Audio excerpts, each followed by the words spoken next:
सर्वेभ्यो नमः। देववाणी संस्कृतम YouTube channel में आप सभी का हार्दिक अभिनंदन है।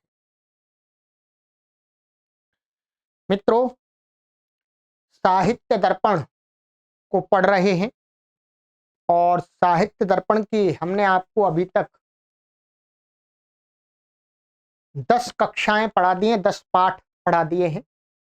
आज हमारा ये 11वां पाठ है और मुख्य रूप से इसमें हमने साहित्य दर्पण का द्वितीय परिच्छेद लिया हुआ है और उसमें जो शब्दों की शक्तियां हैं, अभिधा, लक्षणा, व्यंजना, उन पर विचार चल रहा है। तो अभी हमारा लक्षणा शक्ति पर विचार चल रहा है, उसके भेदों पर हम विचार कर रहे हैं। तो गत कक्षा में हमने सारोपा और साध्यवसाना जो लक्षणावृत्ति है उसको हमने एकदम स्पष्ट कर दिया है। उसकी अब आवृत्ति नहीं करेंगे। यदि आपने वीडियो को पहले नहीं देखा है तो पीछे वाली वीडियो को देख लीजिएगा, तब आपको पीछे अपने आप समझ में आएगा। तो अभी तक हमारा क्या हो गया, 8 भेद कंप्लीट हो गए। ठीक है, क्या ये 8 भेद जैसे सारोपा और साध्यवसाना के 4 भेद माने एक तो रूढ़ उपादान लक्षण और प्रयोजने उपादान लक्षण और रूढ़ लक्षण लक्षण और प्रयोजने लक्षण लक्षण, ये 4 हो गए। इसी प्रकार से ये सारोपा के और इसी प्रकार से साध्यवसाना के उदाहरण भी आपको पूरे बता दिए। चलिएगा, अब चलेंगे आगे। अब आगे इन 8 के और भेद बता रहे हैं।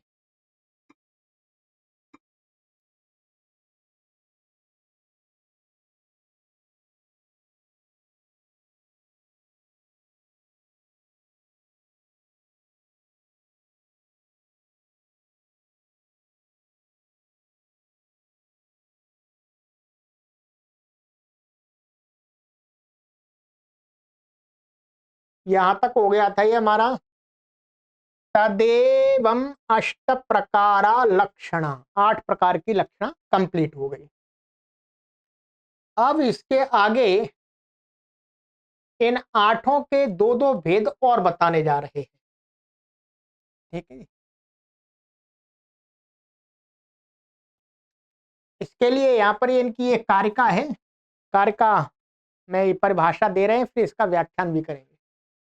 कहते हैं सादृश्येतर संबंधा शुद्धास्ताः सकला अपि सादृश्यात्तु मता गौण्यस्तेन षोडश भेदिताः। कहते हैं कि ये जो 8 प्रकार की हैं, इनके भी 2 भेद हैं। ये 8 शुद्धा होती हैं और 8 गौणी होती हैं। ठीक, तो वही कह रहे सादृश्य इतर संबंधा शुद्धा ताह सकला अपि। कहते हैं ताह माने जो पीछे जो 8 बताई हैं, क्या 8 बताई हैं, सकला अपि माने वो सारी सभी, चाहे सारोपा हो, चाहे साध्यवसाना हो, चाहे लक्षण लक्षणा हो, चाहे उपादान लक्षणा हो, चाहे रूढ़िमती हो, चाहे प्रयोजनमती हो, वो सभी 8 कहते हैं सादृश्य माने सदृशता से इतर संबंध, माने सदृशता, एक सदृशता से भी लक्षणा होती है, समानता के द्वारा भी जो शब्द है वो मुख्य अर्थ को छोड़ करके गौण अर्थ का प्रतीति कराने वाला बन जाता है। तो सादृश्य एक संबंध को छोड़ करके इतर संबंध माने इससे भिन्न संबंध जो पीछे दिखाए हैं, कार्य कारण संबंध दिखाया था। जैसे आयुर्घृतम, आयुर्घृतम में क्या था, घी कारण था और आयु उसका कार्य था। तो इतर संबंध माने इतर संबंध से अर्थ की प्रतीति कराने वाली जो लक्षणा होती है, लक्षणा शक्ति, वो क्या है? शुद्धा, वो शुद्धा लक्षणा है, 8 प्रकार की। ठीक है। सादृश्यात्तु मता गौणी गौण्यः, ये बहुवचन का है। ठीक है। सादृश्य से बोध माने सादृश्य के समान माने सदृशता से वो अर्थ का बोध कराने वाली, लक्षण शक्ति से बोध कराने वाली जो लक्षण शक्ति है, वो कैसी मानी गई है? कहते मानते गौण्य, वो गौणी लक्षणा मानी जाएगी। गौणी का अर्थ हो गया, गौणी जो शब्द है, ये तो बहुवचन में नदी नद्यो नद्या, गौणी, गौणी ये कैसे किससे बना है? गुण शब्द से। तो जब हम समानता देखते हैं तो प्राय करके गुणों के माध्यम से देखते हैं। तो गुण माने गुण से उत्पन्न हुई जो लक्षणा, वो गौणी, गौणी लक्षण। तो वो कैसे? सादृश्यात्तु मता गौण्य, माने समान सदृशता से जो बोध कराने वाली है शब्द शक्ति, वो गौणी लक्षणा कही जाएगी। तेन षोडश भेदता, इस प्रकार से 8 शुद्धा लक्षणा और 8 गौणी लक्षणा, षोडश माने 16, भेदिता माने भेद कर दिए गए, 16 भेद हो गए। ठीक है। यहां पर लिखा है, अब इसका जो कमेंट्री है इसको इसके माध्यम से समझेंगे। ठीक है। क्या होता है, कभी कभी ध्यान रखेंगे, आपको ऐसा नहीं कि इसका आपको प्रत्येक बात आपको समझ में आए, क्योंकि भाषा थोड़ी कठिन है, आपको इसका भाव समझ में आना चाहिए। और मूल रूप से जो ये हमारे हैं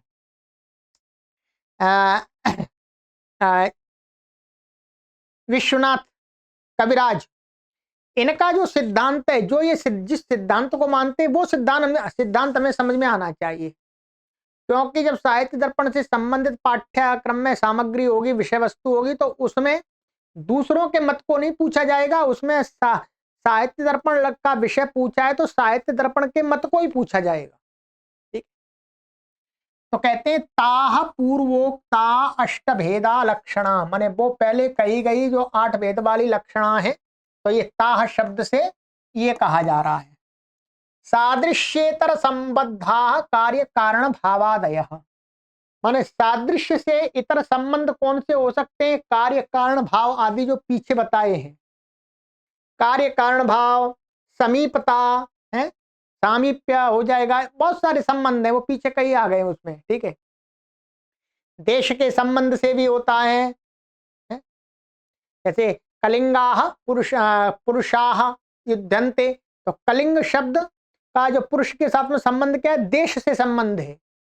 तो कार्य कारण भावादय अनेक संबंध हैं सादृश्य से इतर, तो उन संबंधों से जो लक्षणा प्रतीति होती है, लक्षणा शक्ति के द्वारा अर्थ की प्रतीति होती है, वो क्या है? शुद्धा।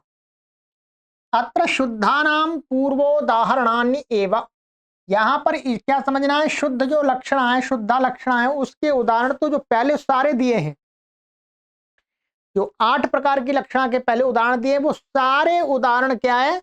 शुद्धा के माने जाएंगे, क्योंकि सदृशता से अभी कोई नहीं दिया, समानता से। तो उदाहरण पहले ही बता दिए, रूढ़ उपादान लक्षणा सारोपा गौणी। अब बताते हैं, अब यहां पर क्या है? सादृश्य, सादृश्य में बताएंगे, अब वो ये 8 चलेंगे। ठीक है। तो बताते हैं, पहले रूढ़ी में उपादान लक्षण सारोप वाली ले रहे हैं। ठीक।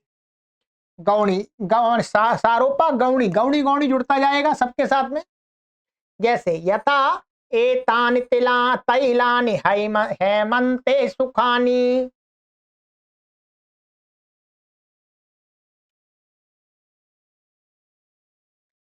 कहते हैं कि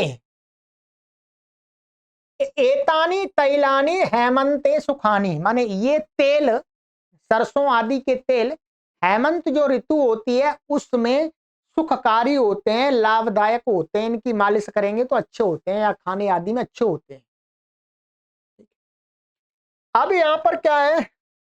ये सारोपा कैसे है? सबसे पहले देखो, उपादान लक्षणा, उपादान लक्षणा का क्या अर्थ है? कि जो शब्द है वो अपने अर्थ का भी ग्रहण कराता है और अपने से भिन्न अर्थ का भी ग्रहण कराता है। उपादान माने ग्रहण अपना भी रहता है उसमें। कहते हैं श्वेतो धावती या अश्वेतः श्वेतो अश्वः धावत, श्वेतोश्वः धावती। तो श्वेत शब्द का अर्थ भी रहता है, श्वेत से अन्य अर्थ की प्रतीति भी होती है अश्व की, वैसे ही उपादान का। तो कहते हैं जैसे एतानी तैलानी हैमंते सुखानी। अब ये जो वास्तव में जो तैल शब्द है, तैल का अर्थ हम लोक में क्या मानते हैं, चाहे किसी भी पदार्थ का चिकना जो उसका तत्व है उसको तेल कहते हैं। सरसों में से हैं, और सूरजमुखी, मूंगफली हैं, और भी अनेक अलसी, ठीक है, भिन्न भिन्न प्रकार के ऑयल आप इसको बोलते हैं। बस संस्कृत में जो तैल शब्द है उसका क्या अर्थ है व्याकरण की व्युत्पत्ति के अनुसार, तो कहते हैं अत्र तैल शब्द तिल भव स्नेह रूपम मुख्यार्थम उपादाय एव सार्षपादिषु स्नेहेषु वर्तते। जो ये तैल शब्द है ये किससे बना है, तिल। क्या है, तिल मान तिले भावम तैलम, ये ऐसे बनता। तिल तिल तो आप जानते हैं, तिल में होने वाला जो स्नेहत्व पदार्थ क्या है, अत्र माने यहां पर इस उदाहरण में तैल शब्द क्या है, तिल में होने वाला स्नेह रूप जो द्रव्य है उसको तैल कहा जाता है। वास्तव में तिलों में से निकलने वाला जो चिकना चिकना पदार्थ है वो वास्तव में तैल होता है। अब जो सरसों में से निकलने वाला जो चिकना चिकना स्नेह पदार्थ है उसको तो तैल कैसे कह सकते हैं, जो कि उस जैसे तिल में से निकलने वाला तैल हो गया, वैसे सरसों में से निकलने वाला, सरसों को कहने वाला जो शब्द है सरसप, तो सरसप पे शार्शप बनेगा।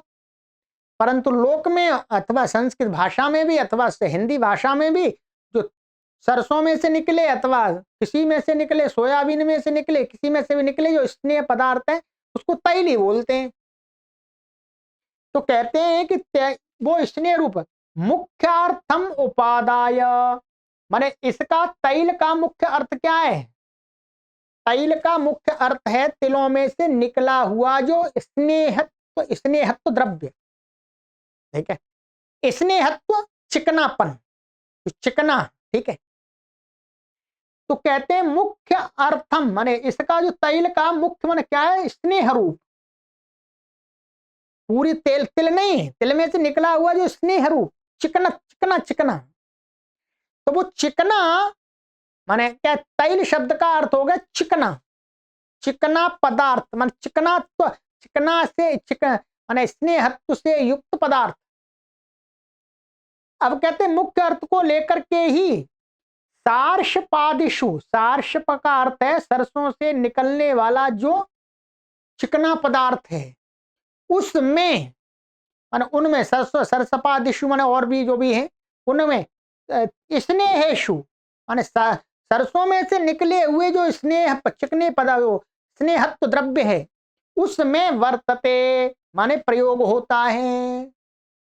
मुख्य अर्थ तो वास्तव में इसका तिलों में से निकला हुआ जो स्नेहत्व द्रव्य है उसका वो अर्थ है, परंतु उस अर्थ को लेकर के चिकने अर्थ को साथ में रखता है। चिकना अर्थ इसका हटता नहीं है तैल का, परंतु वो अब सरसों में से निकले हुए जो चिकना पदार्थ है, स्नेह पदार्थ है, उसके लिए उसका अर्थ की प्रतीति कराता है। तो मुख्य अर्थ को छोड़ा नहीं है, और यहां पर जब सरसों में से निकले हुए जो स्नेह द्रव्य है उसमें तैल शब्द का प्रयोग करेंगे तो क्या होगा, उपादान लक्षण है। तिल का तेल की प्रतीति नहीं होगी, वहां सरसों से निकला हुआ जो स्नेहत्व द्रव्य है उसकी प्रतीति होगी। वर्तते तो इसलिए क्या हुआ, यहां पर रूढ़ उपादान लक्षणा गौणी, यहां पर क्या है, ये जो तैल शब्द है जो सरसों आदि में से निकला ये क्या है, जो गुण माने सदृशता से, जैसे तिल में से जो चिकना निकलता है वैसे ही सरसों में से जो चिकना पदार्थ निकला उसके लिए भी समानता से उसको भी तैल कह देते हैं। तो तैल शब्द से यहां पर क्या है, इसका अपना भी अर्थ है। तैल कहेंगे तो उसमें तिल का तेल भी आ जाएगा और सरसों आदि, सोयाबीन आदि, हाँ, और सूरजमुखी आदि, नारियल आदि सब का आ जाएगा। तो ये जो सबका ग्रहण करा रहा है ये किसके कारण से करा रहा है? चिकना गुण के कारण से। दोनों सभी में चिकनापन समान सादृश्यता है। ठीक, तो ये हो गई। अब यहां पर एता नहीं लगा दिया है, ये विषय है तो माने ये विषय है तो एता नहीं लगा दिया इसलिए सारोपा हो गई है, पहले भी बता दिया है।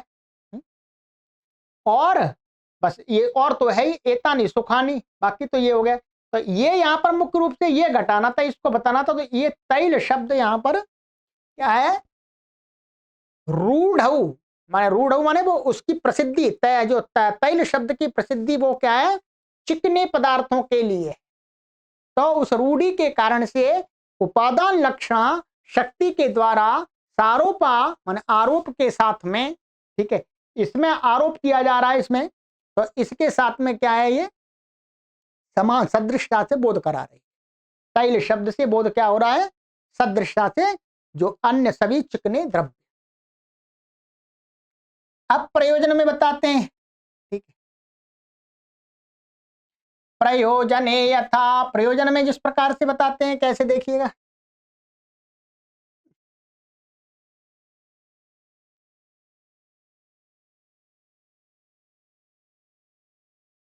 राजकुमारेषु ये तत् है, ठीक है, तत् सदृशेषु च गच्छत्सु एते राजकुमारा गच्छन्ति। ठीक है, ये प्रयोजन में उपादान लक्षण सारोपा गौणी, माने ये कहते हैं कि राजकुमार और तत्सदृशेषु, माने जिस प्रकार से जो राजाओं के पुत्र होते हैं सज धज करके रहते हैं, तो क्या है, राजकुमार जा रहे थे और उसी प्रकार से मंत्री आदि के पुत्र, मंत्री आदि के अथवा कोई जो धनाढ्य लोगों के पुत्र भी राजकुमारों की वेशभूषा में अच्छे वस्त्र अलंकृत होकर के जा रहे थे। है? तो राजकुमार और जो उनके समान ही दूसरे जो बालक थे वो भी उसी प्रकार की वेशभूषा में कहीं जा रहे हैं। तो उनको क्या कहते हैं? उनको कहते हैं माने राजकुमारेशु, और उसके समान, राजकुमारों के समान जो लोग जा रहे हैं, जाते हुए में क्या, एते राजकुमारा गच्छन्ति, क्या कहते हैं? ये राजकुमार जा रहे हैं। ये नहीं कहते कि मंत्री के पुत्र जा रहे हैं, राजकुमार और राजकुमार के साथ में मंत्री आदि के पुत्र भी राजकुमार जैसे अच्छे अच्छे सुंदर धवल वस्त्र पहन करके जा रहे हों, तो उनमें क्या होता है? राजकुमारा एते राजकुमारा गच्छन्ति, ये राजकुमार जा रहे हैं, ये प्रयोग होता है। क्या होता है? ये प्रयोग होता है। तो अब यहां पर सारोपामन, ये विषय तो है ही आपका, इसका प्रयोग तो है ही, एते राजकुमारा, इसमें सारोप हो रहा है। तो राजकुमारा गच्छन्ति, तो राजकुमार शब्द से यहां पर ये राजकुमारों को भी कहा जा रहा है, इसलिए उपादान भी हो गया, अपना अर्थ का भी ग्रहण हो गया। राजकुमार शब्द का मुख्य अर्थ क्या है? राजा के बेटे, उनका वो भी जा रहे हैं साथ में, उनको भी बताया जा रहा है। और उनके समान जो दूसरे बालक हैं उनको भी राजकुमार कहा जा रहा है। तो ये सदृशता से यहां पर राजकुमार जो शब्द है वो राजकुमार और राजकुमारों से भिन्न राजकुमारों जैसे जो बालक हैं उनका बोध करा रहा है। तो ये किससे करा रहा है? प्रयोजन उपादान लक्षण सारोपा गौणी। गौणी कैसे? यहां ये गौणी माने राजकुमार, यहां हम इनके लिए, दूसरे बच्चों के लिए राजकुमार शब्द का प्रयोग, मान उसका जो अर्थ आ रहा है वो किससे आ रहा है? सादृश्यता से वो सदृशता से आ रहा है, सादृश्य से आ रहा है। ठीक है, तो ये हो गया। इसका प्रयोजन क्या है? प्रयोजन इसका ये है कि बताने का, कोई कह रहा है ये ते राजकुमारा गच्छन्ति, अर्थात ये जो इनके साथ में जो जा रहे हैं ये भी राजकुमारों के समान बड़े लोगों के ही पुत्र हैं, ये बताने का मुख्य प्रयोजन है। ठीक है, चलिएगा। अब ये उसका हो गया हमारा, दो हो गए। अब रूढ़ा उपादान लक्षणा साध्यवसाना गौणी, अब इसमें कोई परेशानी नहीं है।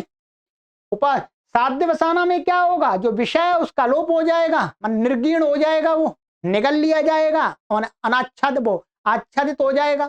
तो यही उदाहरण क्या है, एतानी हटा देंगे तो तैलानी हेमंते सुखानी, तो ये साध्यवसाना हो गई। अर्थ वही है, सारी प्रक्रिया वही है।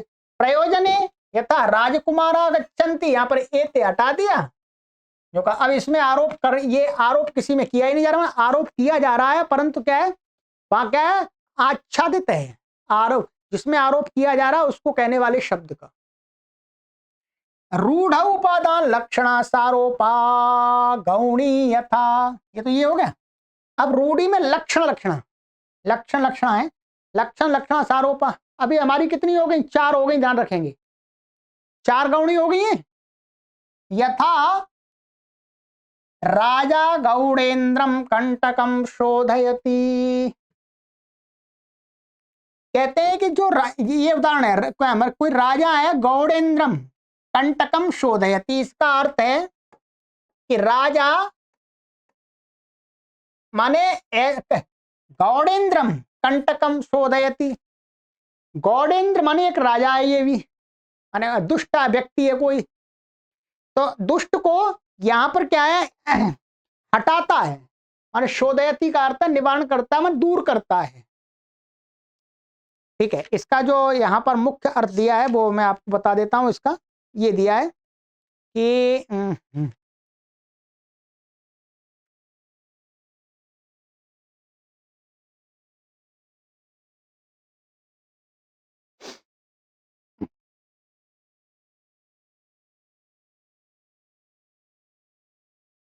ये दिया है, राजा गौड़ेन्द्र कंटक को निवारण करता है, इसका अर्थ यहां पर आ रहा है ये, और ये कोई गौड़ेन्द्र व्यक्ति है जो दुख देता है।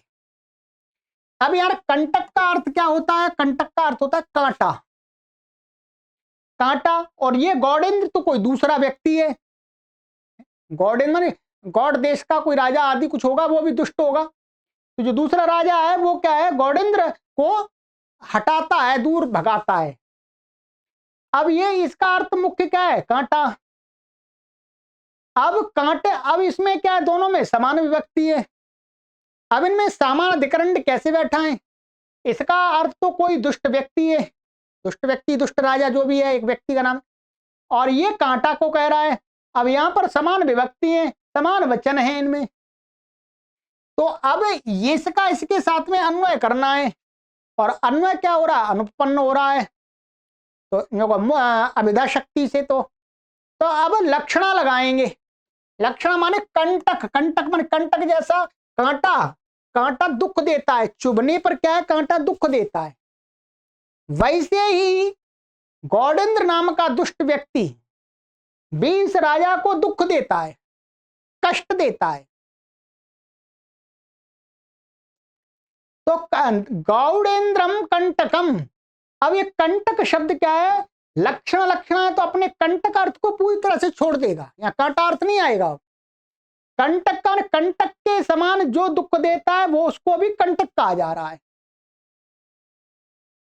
तो गौड़ेन्द्रम कंटकम माने दुखदाई कष्टदाई जो राजा है उस गौड़ेन्द्र को हटाता है, ये अर्थ आ जाएगा।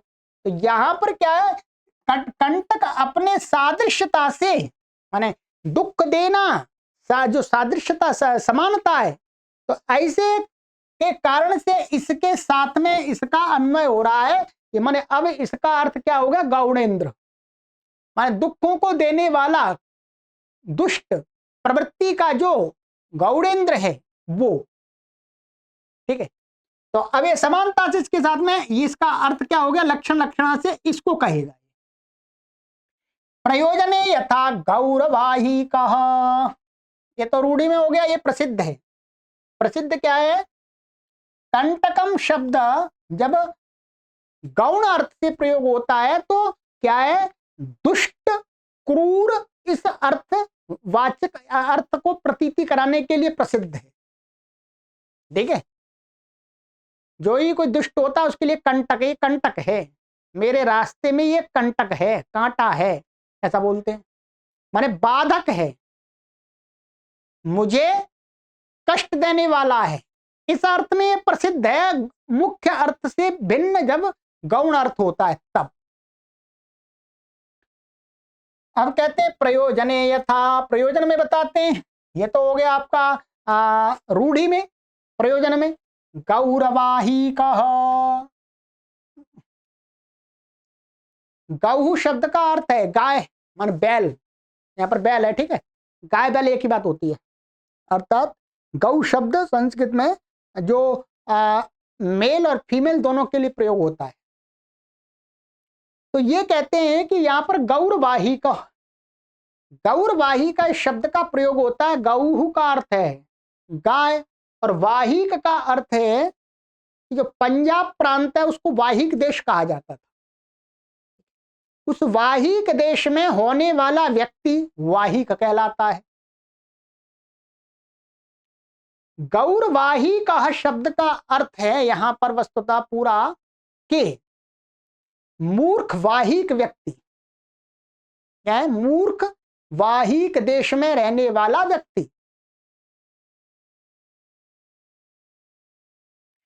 तो अब यहां पर गौरवाही कहा, गौ शब्द का मुख्य अर्थ क्या है, गाय, और वाहिक का वाहिक देश में रहने वाला व्यक्ति है, ठीक है।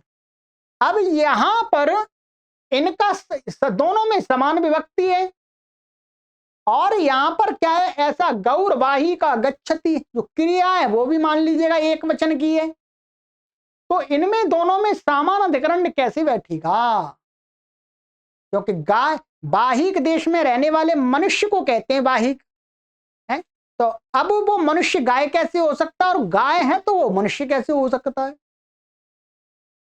तो क्या है, समानाधिकरण होने पर भी अर्थ का अन्वय अनुपपन्न हो रहा है अभिधा शक्ति से, तो अब यहां पर कोई प्रतीति नहीं हो रही, सही, तो अर्थ का बाद हो गया। बाद होने पर क्या है, अब गौणी, अब वो लक्षणा घटेगी। अब लक्षणा से क्या आएगा कि जिस प्रकार से जो बैल होता है, बैल, बैल माने सीधा साधा होता है, सीधा साधा भोला भाला, वैसा ही भोले भालेपन से युक्त जो वाहिक देश में रहने वाला व्यक्ति है वो क्या है, वाहिक, माने ऐसा माना गया है, इन्होंने यहां पर दिया है कि ये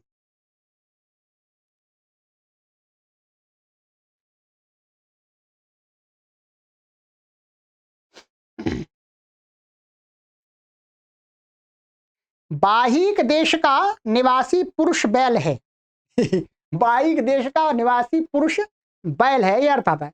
यहां पर गौ और वाहिक में अभेद से अन्वय में अनुपत्ति हो रही है, जब अभेद करेंगे तो अनुपत्ति हो जाएगी, तो होने से गो शब्द के मुख्य अर्थ में बाध हुआ, ठीक है।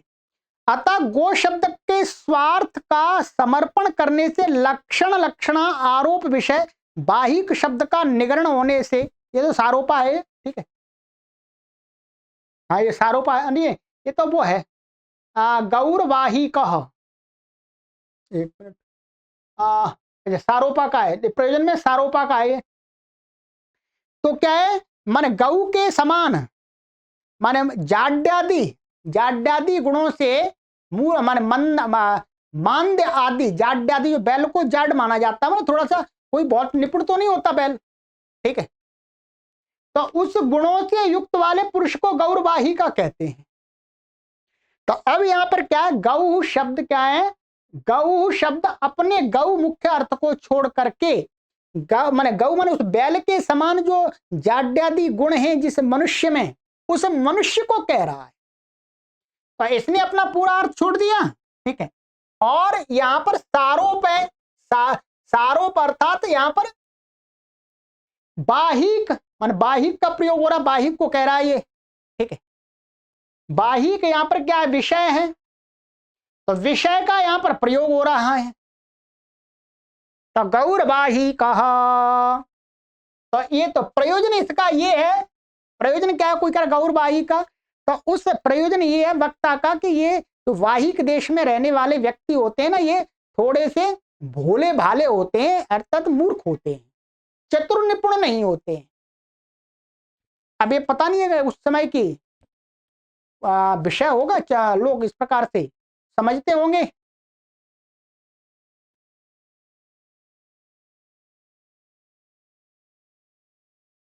ये हो गया। अब बता रहे हैं रूढ़ लक्षण लक्षणा साध्य बसाना, ये तो सारोपा का हो गया था, ठीक है। अब साध्य ये साध्य बसाना का बता रहे हैं। तो साध्य बसाना में क्या हो जाएगा, राजा वो ही होंगे गौ, राजा कंटकम शोधयति। तो साध्य बसाना में क्या हो जाएगा, राजा कंटकम शोधयति। यहां पर जो गौड़ेंद्र था, गौड़ेंद्र, तो गौड़ेंद्र था जो क्या विषय था उसका निगीर्ण हो गया, माने यहां अप्रयोग है। राजा कंटकम शोधयति का अर्थ तो वही है, राजा कंटकम माने राजा जो कांटे के समान दुखदाई देने वाला जो गौड़ेंद्र है उसको दूर करता है, परंतु उस विषय जो था गौड़ेंद्र उसका अप्रयोग है, निगीर्ण हो गया, वो निगल लिया इसने। तो ये वही बन गई आपकी साध्य बसाना। प्रयोजन है, प्रयोजन में अभी बताया था आपको वो उसमें सारोपा में, उसी में क्या हटा देंगे, वाहिक हटा देंगे, तो गौर जलपति। क्या है, गौर जलपति। गौर जलपति का अर्थ है कि गाय, जलपति, जलपति का वास्तव में अर्थ होता है स्पष्ट वाणी का बोलना, स्पष्ट वाणी का बोलना। अब यहां साध्य बसाना तो यह है कि हम वाहिक पद का प्रयोग नहीं है, विषय का प्रयोग नहीं है। गऊ का अर्थ यहां पर क्या आएगा, गऊ माने गऊ के समान जो मंद बुद्धि वाला जाड्यादि गुणों से युक्त जो वाहिक है वो बोलता है। तो बस वही है, गौर वाही कहा, जलपति ऐसा कह सकते हैं, और यहां पर गौर जलपति। तो जो विषय है अर्थात जो वाहिक है उसका प्रयोग है, तो ये साध्य बसाना हो गई, ठीक है। प्रयोजन वही होगा जैसे पहले बताया था, अर्थात ये मूर्ख व्यक्ति है, मूर्ख व्यक्ति है मान वाहिक मूर्ख माने जाते हैं, अर्थात चतुर निपुण नहीं माने जाते हैं, चालाक नहीं माने जाते हैं, मोटी बुद्धि के माने जाते हैं वैसी भाषा में कहें तो, ठीक है। अब यहां पर ये दिया है कि वाहिक प्रदेश की जो पहचान बताई है इन्होंने, ठीक है, ये मैं नहीं कह रहा, यही कह रहे हैं, मैं किसी को मंद बुद्धि वाला नहीं कह रहा। पंचानाम सिंधु षष्ठानाम नदीनाम ये अंतरश्रिता तान वो धर्म बाह्यान शुचीन वाहिकान परिवर्जयेत। महाभारत के कर्ण पर्व में दिया है कि जो ये पंजाब देशी आता है, ठीक है, सिंधु आदि मानी ये नदियां हैं, ठीक है, और पंच नदी हैं, ठीक है, ये तो पंजाब देश में रहने वाले, ठीक है, जो अपवित्र लोग हैं उनको वहां से माने उनको वाहिक कहा गया है। तो पंजाब प्रांत, अब पंजाब तो बहुत बड़ा है, कुछ पाकिस्तान में भी चला गया, कुछ भारत में भी आ गया है, ठीक है। खैर छोड़िएगा, इसमें हम इतिहास में नहीं जाएंगे, केवल हमने जो प्रयोजन समझना था वो समझ लिया। चलिएगा, अच्छा ये हो गया हमारा। अब ये तो हमारे कितने भेद हो गए, ये हमारे भेद हो गए पूरे 16, 8 8 दिखा दिया आपको, पूरे सारे उसी प्रकार से जोड़ते जाएंगे, और ये 16 के उदाहरण भी दिखा दिए इन्होंने, ठीक है। साध्य बसाना और सारोपा का तो बहुत सरल हो गया अब, अर्थात सारोपा में क्या होता है, विषय का प्रयोग होता है विषयवाची शब्द का, और साध्य बसाना में विषयवाची शब्द का प्रयोग नहीं होता है, सरल है, ठीक। अब ये तो इनका मत है, इनका जो ये विश्वनाथ कविराज जी का साहित्य दर्पणकार का, इनका ये मत है, इन्होंने अपना मत बता दिया, परंतु ये अब दूसरे कुछ साहित्यकारों के मत को भी दिखाते हैं। अब आगे का जो विषय वो थोड़ा आपके लिए कठिन हो सकता है, जितना समझ में आ जाए उतना समझ लीजिएगा। मुख्य रूप से साहित्य दर्पण का जो मत है वो स्पष्ट हो गया, ठीक है। अब दूसरों के मत पर भी थोड़ा सरसरी नजर डाल लेते हैं। यहां पर कहते हैं ये अत्र केचिद आहो, माने इस विषय में अर्थात गौरवाही का शब्द ये ले लिया इन्होंने, गौरवाही के इस शब्द के विषय में, प्रयोग के विषय में कुछ लोग क्या मानते हैं, गो सहचारिणो गुणा जाड्यमान्द्यादयो लक्ष्यन्ते।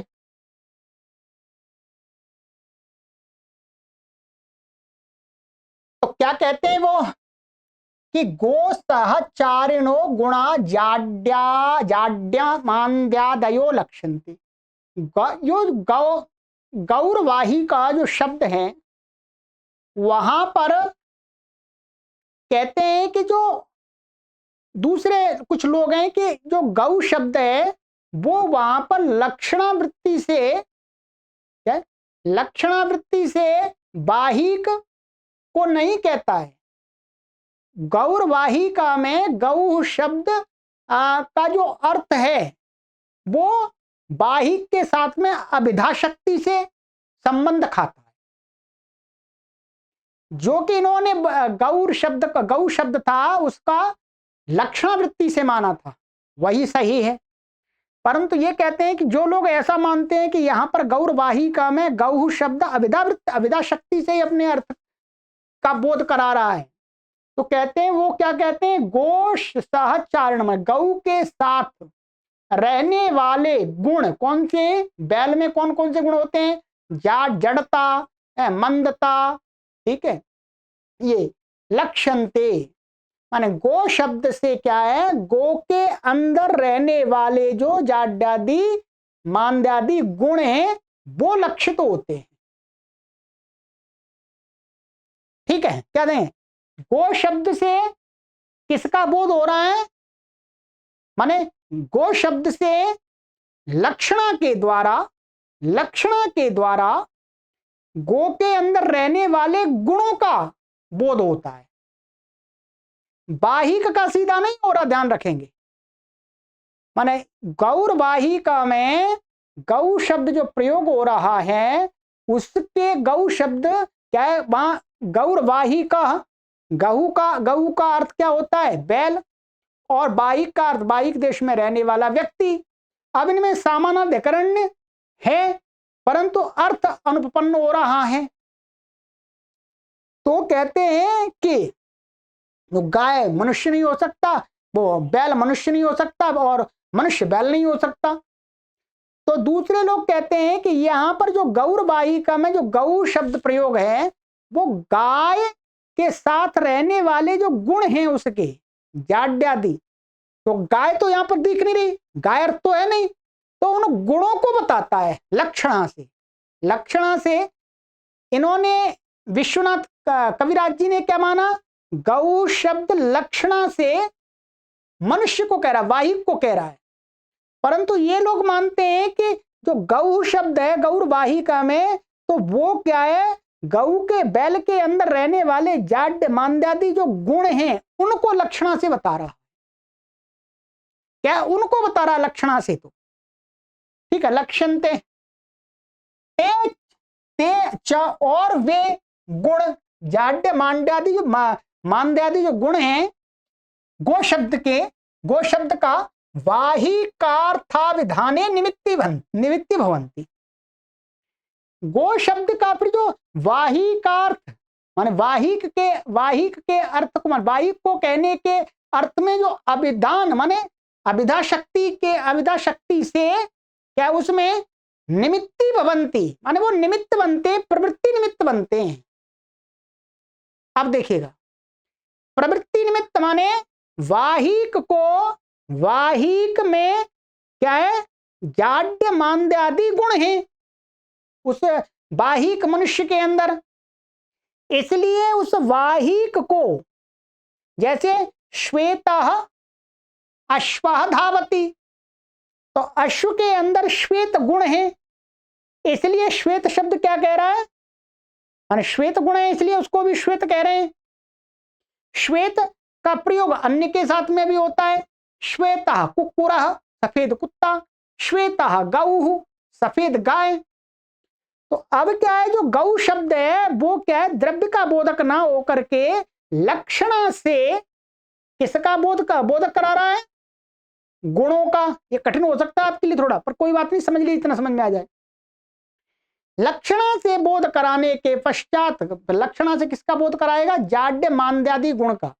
और फिर वो जाड्य मांद्यादि गुण है जिसके अंदर, तो अब विशेषण रूप से विशेषण बन करके वो सीधा अब वाहिक को कहेगा। तो अब यहां पर जो गौर शब्द लक्षणा से जो जाड्यादि शब्दों, जाड्यादि अर्थ में आ गया, अब वो जाड्यादि गुणों का वाचक बन करके सीधा अभिधा शक्ति से वो जाड्यादि गुण हैं जिसके अंदर उस वाहिक मनुष्य को कहता है। तो यहां पर ये कह रहे हैं कि यहां तो सीधा वो अभिधा शक्ति, माने जो गौ शब्द है वो अभिधा शक्ति से वाहिक को कह रहा है।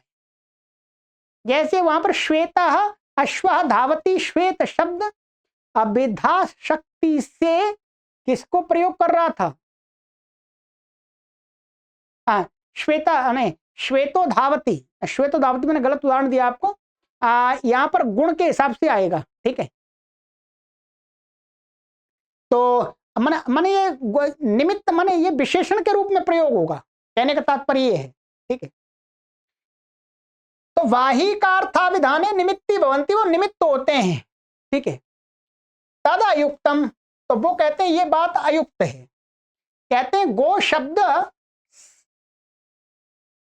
शब्दस्य अगृहीत संकेतम बाहिकार्थम अभिधातुम अशक्यत्वात् गो शब्दार्थ मात्र बोधनाच्च। कहते हैं गो शब्द का अगृहीत संकेत अर्थ, माने सीधा, माने संकेत माने अभिधा शक्ति के द्वारा आता है, और यहां कह रहे हैं अगृहीत संकेतम बाहिकार्थम। यहां गो शब्द का वास्तव में सीधा अर्थ क्या होता है, गाय या बैल। और ये जो बाहिक को कह रहा है ये कैसा है, ये असंकेत अर्थ है, सीधा अर्थ नहीं है, मुख्य अर्थ नहीं है। तो वही का अगृहीत संकेतम वाहिकार्थम अभिधातुम, माने कहने के लिए अशक्यत्वात्, असमर्थ है वो गो शब्द। क्योंकि गो शब्द का संकेत अर्थ क्या है, गृहीत संकेत अर्थ है बैल, और यहां पर वाहिक को कहेगा तो वो असंकेत, वो अगृहीत संकेत अर्थ होगा। कहते हैं गो शब्दार्थ मात्र बोधनाच्च, क्योंकि गो शब्द से क्या होता है, जो बैल है उस मात्र का बोध होता है। जब हम गऊ कहते हैं, गाय कहते हैं या बैल कहते हैं, तो बैल से हमें उसके अंदर जो जाड्य मांद्यादि गुण है उनका बोध नहीं होता, वास्तव में किसका होता है, उस प्राणी का। जबकि दूसरे मत वाले क्या कह रहे हैं, यहां पर ऐसे प्रतीत होता, उस प्रतीति होती ही नहीं। गौ शब्द से कभी भी गौ के अंदर जो जाड्य मांद्यादि गुण है उनकी प्रतीति नहीं होती है। तो ये कहते हैं बोधनाच्च। और आगे कहते हैं, आगे थोड़ा सा और देखते हैं, कहते हैं ये होगा अभिधाया विरतत्वात् विरतायाश्च पुनरुत्थाना भावात्। और कहते हैं क्योंकि गो शब्द का जो मुख्य अर्थ क्या है, बैल, प्राणी। तो अब जब उसने अभिधा शक्ति के द्वारा उस बैल को कह दिया, तो फिर कहते हैं विरतत्वात्, अभिधाया विरतत्वात्, माने अभिधा शक्ति के द्वारा अर्थ को कह जाने से अब माने अब शब्द चरितार्थ हो गया। शब्द का अर्थ माने शब्द का जो प्रयोजन है वो चरितार्थ हो गया। तो विरतत्वात् विरतायाश्च, अब जो अभिधा शक्ति थी वो तो समाप्त हो गई उसके अंदर। क्या गौ शब्द के अंदर जो अभिधा शक्ति से प्राणी विशेष को कहना था वो कह दिया। माने एक शब्द में, माने एक शब्द का अभिधा शक्ति के द्वारा एक ही अर्थ को तो कहा जाएगा, एक अर्थ को ही कहा जाएगा। तो कहते हैं अब वो माने गौ कहने से हमें प्राणी विशेष का बोध हो गया मुख्य अर्थ का, और फिर अब अभिधा शक्ति का जो कार्य था समाप्त हो गया। अब दोबारा उस गौ शब्द में अभिधा शक्ति नहीं आ सकती।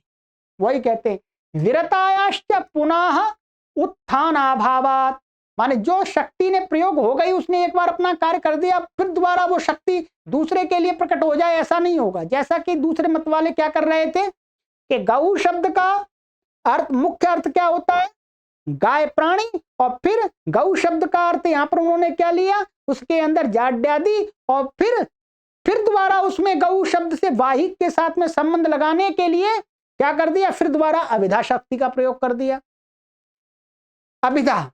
तो वहां पर इनका कहना यह है विश्वनाथ कविराज जी का कि शब्द के अंदर एक अर्थ को कहने के लिए अभिधा शक्ति का प्रयोग होता है, एक शब्द में आप दो दो अर्थों को कहने के लिए अभिधा शक्ति का प्रयोग नहीं कर सकते दो बार।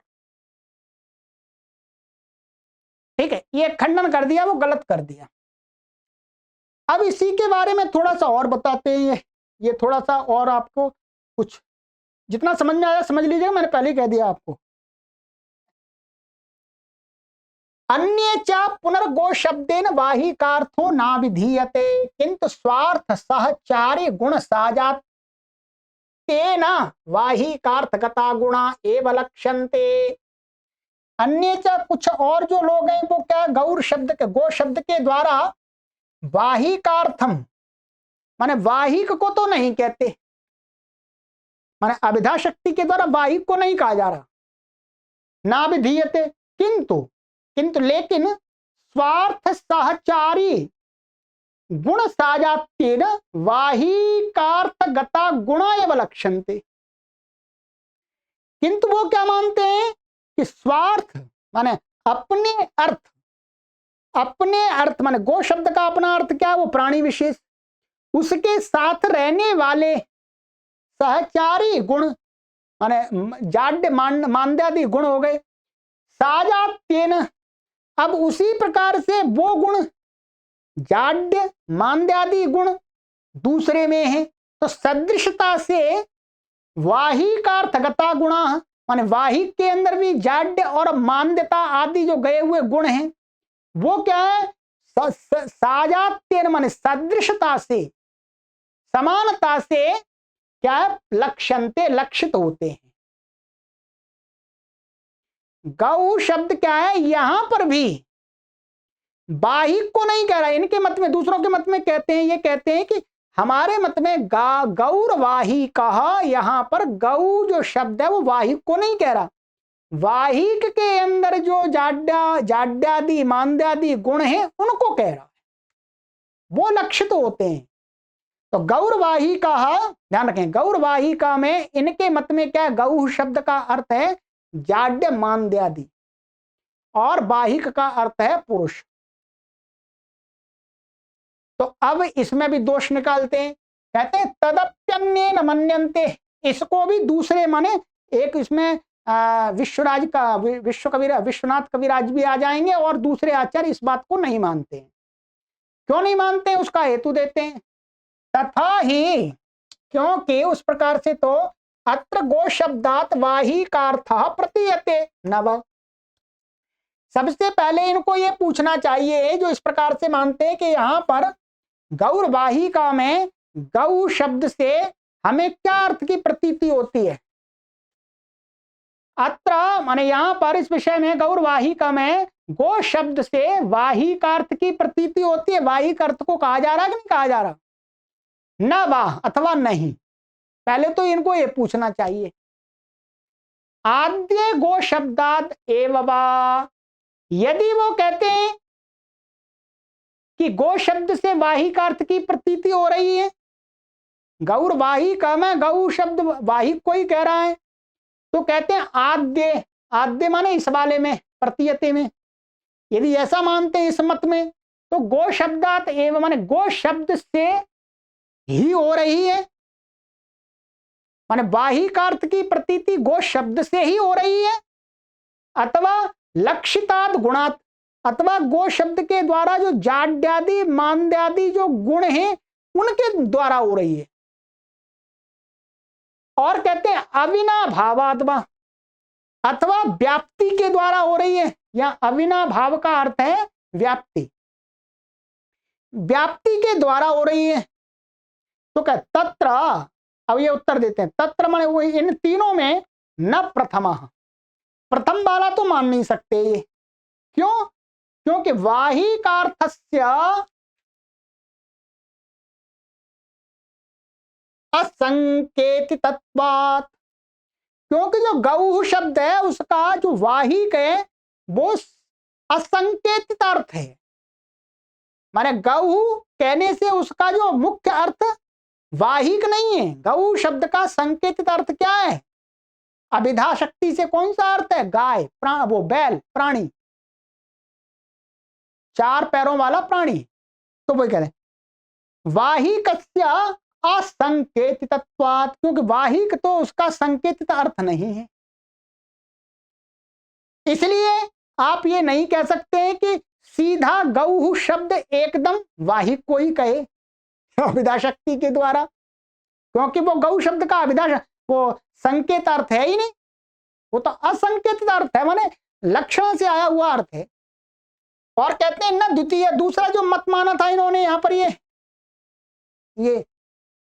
कि लक्षितात् वा गुणात्, ठीक है, कि माने गौ शब्द से क्या है, वहां पर जो लक्षित गुण हैं जाड्य मांद्यादि उसके द्वारा वाहिक को कहा जा रहा है। तो ये मानते हैं तो भी गलत है, उसको भी ये काट रहे हैं। क्यों? कहते हैं कि न द्वितीय, दूसरा पक्ष भी इनका ठीक है, नहीं है। गो गवय चंद्र मुखादि शब्द द्वंद्वानाम अवयव प्रसादादि साम्ये अपि अन्योन्यस्य अन्यतमा शब्दार्था न भी धायकत्वात्। लंबा वाक्य है, समझ लीजिएगा। कहते हैं गो गवय चंद्रमुख, ये जोड़े जोड़े हैं, माने गो गवय चंद्रमुख आदि, इन द्वंद्व माने जोड़े जो शब्द हैं एक प्रकार से, कि गो शब्द का अर्थ गाय, गाय चार प्राण, चार पैर वाला होता है, जैसे गवय का भी अर्थ होता है। ऐसे ही चंद्र और मुख माने चंद्रमा के, चंद्रमा जैसा सुंदर मुख है। तो यहां पर भी क्या है, समानता दिखाई जाती है। क्या है? मुख और चंद्रमा में समानता दिखाई जाती है, गौ और गवय में समानता दिखाई जाती है।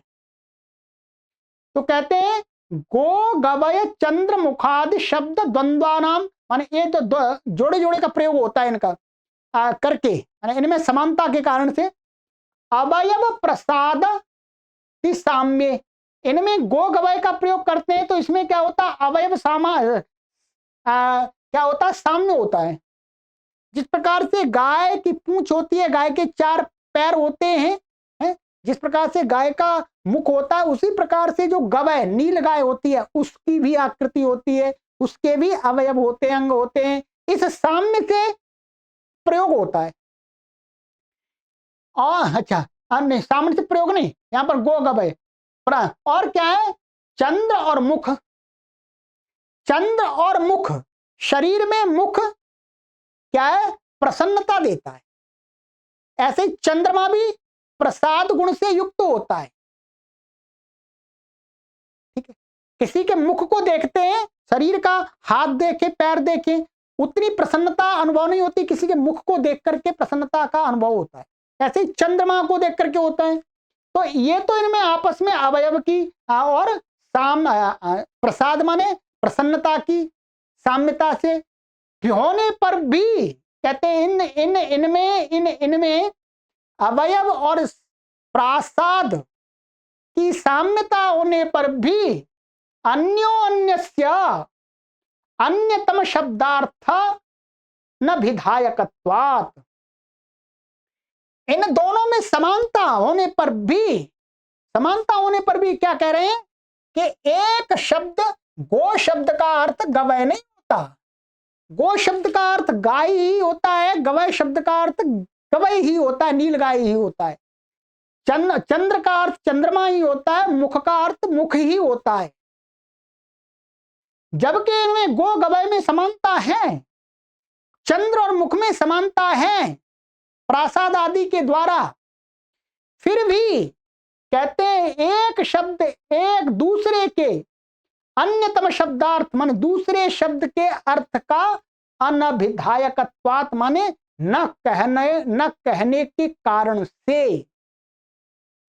जब यहां पर गो शब्द गवय शब्द को नहीं कह, गवय के अर्थ को नहीं कह सकता, ध्यान रखेंगे, गो शब्द गवय के अर्थ को नहीं कह सकता है, चंद्र शब्द मुख के अर्थ को, मुख शब्द के अर्थ को उसको नहीं कह सकता है, समानता होने पर भी, सादृश्यता होने पर भी, तो कहते हैं फिर यहां पर कैसे कह देगा। गौ शब्द यहां पर जो जाड्यादि मांद्यादि जो गुण हैं उनको लक्षित करके फिर उसको कैसे कह देगा, वाहिक को, तो ये भी नहीं कह सकते, माने लक्षिताद व गुणात, ये भी इनका पक्ष दूसरों का ठीक नहीं। और कहते हैं न तृतीय, तृतीय भी नहीं पक्ष इनका सही है। तृतीय इसलिए सही नहीं है कि उन्होंने अविनाभाव संबंधात ऐसा कहा था व्याप्ति से, ठीक है, ये थोड़ा आपके लिए नया हो सकता है।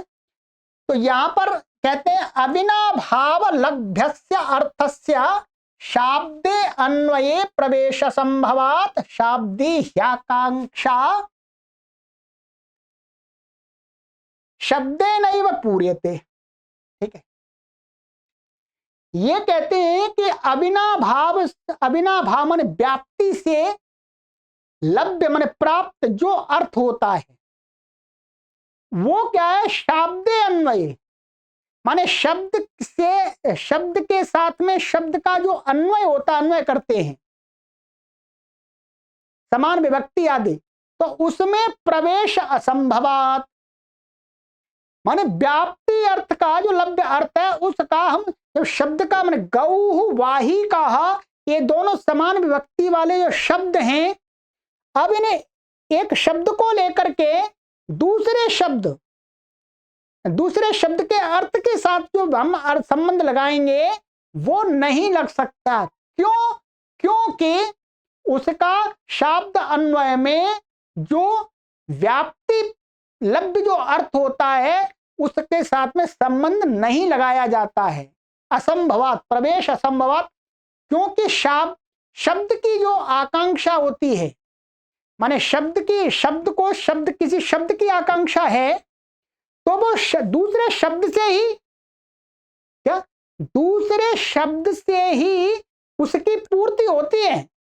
दूसरे शब्द के अर्थ से किसी दूसरे शब्द की आकांक्षा पूर्ति नहीं होती है, ये सिद्धांत है। यहां पर इन्होंने ऐसा दिया हुआ है, एक वाक्य दिया है कि जो शब्द की है, ये बताते हैं यहां पर,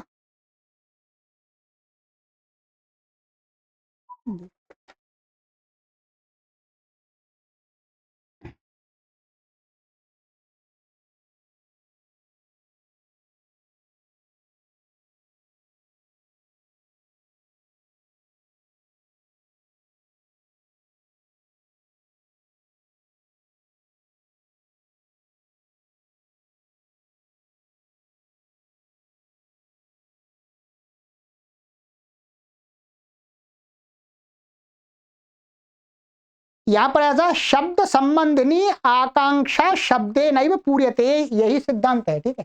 यहां पर लिखा ना ये माने शाब्दी माने शब्द संबंधी आकांक्षा शब्द के द्वारा ही पूर्ण होती है, अर्थात संबंध लगाया जाता है, इसलिए अविनाभाव वाला तो संबंध हट गया। न द्वितीय यदि ही गो शब्दात वाहिकार्थो न प्रतीयते तदा अस्य समान असंगतम स्यात्, ठीक है। अब इन्होंने ये जो लिख दिया है,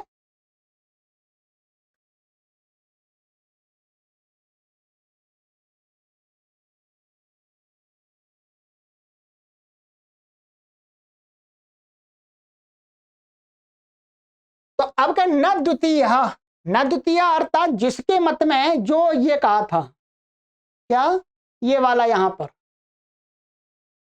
ये अन्य च पुनर्, ये दूसरा मत आ गया था ना। तो ये जो ये वाला है, तो ये वाला मत यदि ये लोग मानते, ये अपने मत को मानते हैं इस वाले को जो अभी बताया है, तो कहते हैं जो ये वाला मत है इसमें क्या है, न द्वितीय, इसलिए ये सिद्धांत नहीं है। यदि ही गो शब्दात वाही का अर्थो न प्रतीयते, गो शब्द से वाही का अर्थ की प्रतीति नहीं हो रही है, गौर वाहिका में गौ के द्वारा मन गौ के सहचारी गुणों की प्रतीति हो रही है, तो क्या न प्रतीयते तदा अस्य, तब तो क्या होगा इस मत वाले के पक्ष में है, तदा अस्य वाहिक शब्दस्य, गौर वाहिका में जो वाहिक शब्द है उसका सामानाधिकरण्यम, माने अब गौ के साथ में सामानाधिकरण्यम असंगतम स्यात्, माने असंबंध हो जाएगा, माने गौ फिर वाहिक को नहीं कह सकता कभी भी, इसलिए यह भी सिद्धांत सही नहीं है। अब आगे चलते हैं। अब ये अपना सिद्धांत फिर दोबारा, सिद्धांत पहले बता दिया था, अब बता रहे फिर दोबारा अपना अब इनका सिद्धांत है। तस्माद अत्र गो शब्दो मुख्यया वृत्त्या वाहिक शब्देन सहान्वयम अलभमानो जत्वादित साधर्म संबंधात वाहिकार्थम लक्षयति। कहते हैं इसलिए यहां पर गौर वाहिका में गो शब्द है वो मुख्य वृत्ति से गौर वाहिका ये प्रयोग है, इसमें संबंध नहीं है। वाहिक शब्द के साथ में अन्वयम अलभमान, माने अन्वय को न प्राप्त करता हुआ, माने सामानाधिकरण को प्राप्त न करता हुआ, अज्यत्वादि साधर्म संबंधात, माने अब क्या है, अज्यत्वादि जाड्यादि मान्द्यादि जो गुणों के साधर्म समानता, जिसमें समानता है उसको बोध कराएगा लक्षणा से। वाहिकार्थम, वाहिक को लक्ष्यति माने बोध कराता है। अब गौ शब्द अपने मुख्य अर्थ के बाद हो जाने के कारण से अब गौण रूप से लक्षणावृत्ति से वाहिक का बोध करा रहा है। वाहिकस्य अज्यत्वाद्यतिशय बोधनम प्रयोजनम, या प्रयोजन क्या है, प्रयोजन यही है कि वाहिक जो व्यक्ति है उसके अंदर अज्यत्वादि माने अज्ञानता, जाड्यता या वो जाड्य या जड़ता, मंदता आदि गुण को बताना, माने इन गुणों की मात्रा दूसरे मनुष्यों की अपेक्षा अधिक होती है इन लोगों में, ये बताना इनको प्रयोजन है। ठीक है, आज अभी इस प्रकरण को अभी हम समाप्त करेंगे, थोड़ा और है। ठीक है, अब इसी का अंत कर रहे हैं। इयं च गुण योगात गौणी तुच्यते, ये क्या है, गुणों के योग से, गुणों के योग से बोध कराती है अर्थ का, इसलिए इसको गौणी कहते हैं। ठीक है, माने गुणों की सादृश्यता हम देखिए हमने, पूर्वा तो उपचारा मिश्रणा शुद्धा, जो पूर्व वाली जो थी, जो पहले हमने जो 8 बताई थी, जो शुद्धा वाली जिनको बताया था, उनमें क्या है, उपचार, उपचार माने गौण, गुणों का मिश्रण नहीं होता है,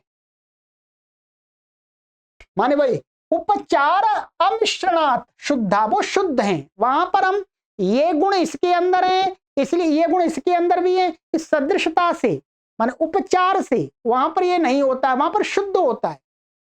शुद्ध माने पृथक पृथक होता है, जैसे भी बता रहे हैं। उपचार क्या है, उपचारो ही नाम अत्यंतम विषकलितयोः शब्दयोः सादृश्यातिशय महिम्ना भेद प्रतीति स्थगन मात्रम। ठीक है, उपचारो ही नाम, उपचार क्या है, उपचार शब्द का अर्थ बता रहे हैं कि अत्यंतम, अत्यंतम है, अत्यंतम विषकलितयोः शब्दयोः, माने क्या कहते हैं, ये अत्यंत एकदम भिन्न भिन्न अर्थ का बोध कराने वाले, एकदम बिल्कुल भिन्न भिन्न अर्थ का बोध कराने वाले जो शब्द हैं, दो शब्द या दो ही होंगे, सादृश्यातिशयम माने सादृश्यातिशय महिम्न माने समानता की अतिशय माने अधिकता से किए, अधिकता के कारण से भेद प्रतीति स्थगन मात्रम माने दोनों में भेद होता है, माने दोनों के जो दो शब्द हैं, मानिएगा ये गौ शब्द है और ये बाहिक शब्द है। बाहिक गौ का अर्थ क्या है? गाय। बाहिक का अर्थ क्या है? मनुष्य। दोनों शब्द क्या है? ये अत्यंतम विषकलितयो शब्दयो, दोनों बिल्कुल अलग अलग अर्थ वाले हैं। और कहते हैं अब सादृश्य, इनमें सदृशता क्या है? ये जाड्यादि गुण है इसके अंदर भी, इसके अंदर भी जाड्यादि गुण है। ये बहुत माने अधिक सादृश्यता है, सीधापन। इनके कारण से भेद प्रतीति माने इनमें जो भेद प्रतीति थी, गौ एक विशेष प्राणी, बाहिक एक अलग विशेष मनुष्य है, इन दोनों में भिन्न जो भेद था, उस भेद का स्थगन मात्रम, स्थगन माने उस भेद की अप्रतीति माने माने अभेद करना, माने अभेद की प्रतीति। जो भेद है उसको स्थगन माने हटा देना। हटा देने से क्या होती है? ये उपचार होता है। उपचार माने अब गौ शब्द और बाहिक शब्द यहां पर भिन्न भिन्न अर्थ के बोधक नहीं है। इनके अंदर जो भिन्न भिन्न अर्थ का जो बोध कराना वाला जो भेद था वो खत्म हो गया इस गौणी के लक्षणा के कारण, ये उपचार माने गौण होने के कारण से। तो यहां पर ये इसको ही कहेगा अब, ठीक है, इसका यही है। जैसे कहते हैं अग्निमाणवकयो हो, ठीक है, जैसे अग्निमाणवकयो हो, यहां पर ये उदाहरण दे रहे हैं कि अग्निमाणवकयो हो। किसी ने ये कहा कि अग्निर्माणवकः,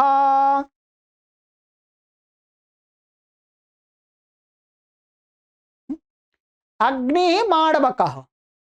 अग्नि शब्द का अर्थ क्या होता है? आग। और माणवक का अर्थ होता है बालक। क्या अर्थ होता है? बालक।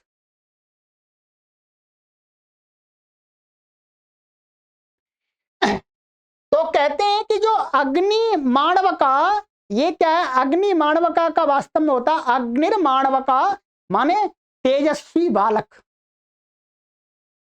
तो अग्नि माणवक के जो भिन्न भिन्न अर्थ थे वो क्या है? अग्निर्माणवका यहां पर क्या है?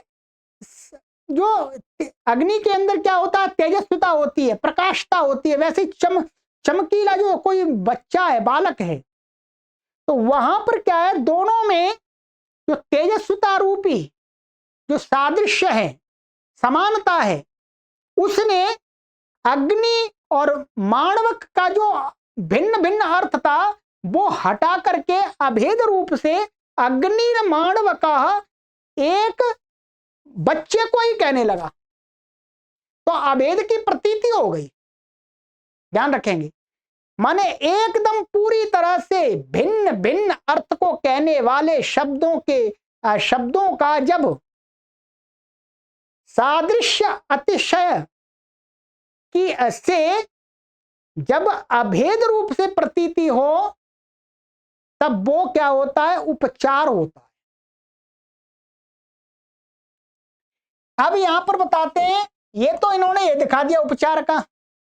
अब दूसरा यहां पर बता रहे हैं कि शुक्ल पटयोस्तु नात्यंतम भेद प्रतीति तस्माद एवं आदिशु शुद्धा एव लक्षण। कहते हैं शुक्ल और पट, हमने कहा शुक्ल पटः, क्या है? शुक्ल पटः, ध्यान रखेंगे।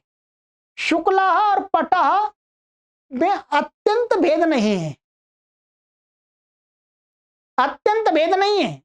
शुक्ल कभी कपड़े को भी कहता है माने जो सफेद कपड़ा होगा तो उसको भी शुक्ल वहां पर प्रयोग होगा, और शुक्ल शब्द दूसरे के साथ में भी लग जाएगा।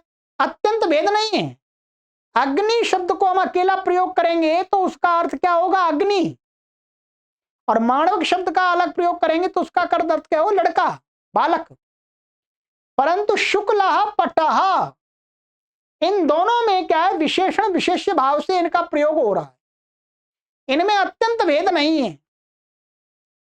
शुक्ल पटयोस्तु नात्यंतम भेद प्रतीति, माने बिल्कुल, क्योंकि शुक्ल क्या है? गुणवाची शब्द है, गुण कभी गुणी से अलग रह ही नहीं सकता, गुणी के साथ ही रहेगा।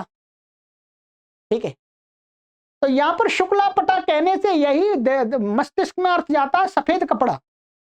अग्निर्माणव का कहने से क्या है? अग्नि माने आग, मानव का बालक, यह अर्थ जाता है। तो यहां पर अत्यंत शुक्ल और पट के अर्थ में अत्यंत भेद नहीं है, इसके लिए भेद प्रतीति ही, अनात्यंतम भेद प्रतीति माने अत्यंत भेद की प्रतीति नहीं है इन दोनों शब्दों के अर्थों में। इसलिए तस्माद एवं आदिशु, इसलिए इस प्रकार के उदाहरणों में शुद्धा एव लक्षणा, यहां जो शुक्ल शब्द पट को कह रहा है वो किससे कह रहा है? शुद्ध लक्ष्य, शुद्धा लक्षणा के द्वारा। और यहां पर अग्नि माणवक को कह रहा है, वो किसके द्वारा कह रहा है? ये गौणी लक्षणा के द्वारा, ये स्पष्ट कर दिया। ठीक है, चलिएगा, तो आज यही करेंगे। अब इसमें हमारे कितने भेद हो गए? 8, 8 दूनी 16 भेद हो गए। अब आगे के भेदों की गणना और करेंगे। ठीक है, आगे की कक्षा में देखेंगे, आज की कक्षा काफी लंबी हो गई है। तो आपको जो विश्वनाथ कविराज जी का जो सिद्धांत है वो मुख्य रूप से समझ में आना चाहिए। बाकी दूसरे मत हैं, दूसरे मत वास्तव में कब समझ में आएंगे? पूरी तरह से ध्यान रखेंगे जब उन मतों को मानने वालों के जो ग्रंथ लिखे हैं उन ग्रंथों को पढ़ेंगे तो उनका मत समझ में आएगा पूरा पूरा। अभी केवल आंशिक रूप से हमें समझ लेना है बस। ठीक है, चलिएगा, आगे की कक्षा में मिलते हैं। सर्वेभ्यो नमः।